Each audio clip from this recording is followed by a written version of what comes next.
ایران سفر ہوا تو شام کو ظاہر ہے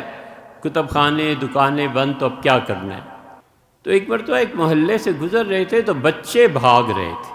تو جستجو ہوئی کہ کیا ہو گیا اس محلے میں، کیا ایمرجنسی ہے جہاں چھوٹے چھوٹے بچے بھاگ رہے ہیں۔ بڑی خوشی سے کاش کبھی ہم ایسے سکول بنائیں اور ہم اپنی تعلیم گاہیں ایسی بنائیں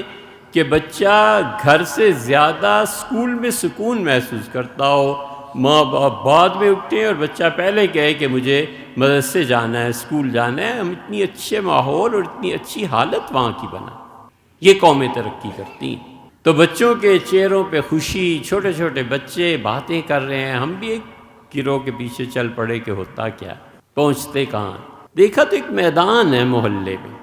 ایسے میدان سرگودا میں، یہ جو ہندوستانی ہجرت کر کے یہاں آ کے بس گئے تھے نا،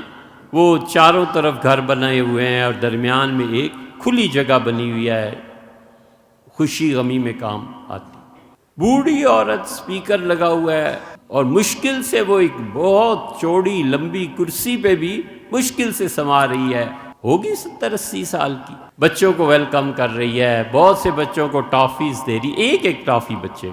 اور وہ جو بچوں کے ساتھ باپ آئے ہوئے ہیں وہ ارد گرد کھڑے ہیں، کھڑے ہو گئے سننے لگے۔ تو اس نے گھڑی دیکھ کے کوئی آدھ پون گھنٹے کا کوئی قصہ سنایا، تو ہم نے پوچھا یہ سب کیا ہے؟ تو انہوں نے کہا ہمارے بچے روزانہ آتے ہیں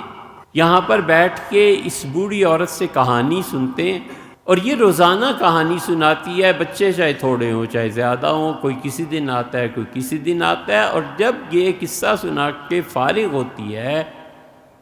تو یہ ہر ایک بچے کو ایک ٹافی دیتی ہے، بچے بڑے خوش ہوتے ہیں، اور وہ باتیں بھی ایسی دلچسپ کرتی ہے کہ بچے قہقہے لگاتے ہیں۔ تو ہم نے کہا پھر؟ اس نے کہا یہ ہے وہ چیز جو ہمارے معاشرے میں بچوں کی تربیت کرتی ہے۔ ہم نے بھی 2-4 دن کہانیاں سنی، خالصتاً شیعت کی بنیاد اس نے رکھنی ہوتی تھی، بات کہیں کی ہو رہی ہے، درمیان میں کوئی شیعہ کا قصہ چھیڑ دیا ہے، درمیان میں صحابہ رضی اللہ عنہ کی نفرت کا قصہ چھیڑ دیا ہے، درمیان میں یہ آ گیا یہ آ گیا، وہ مینٹلٹی بنتی ہے۔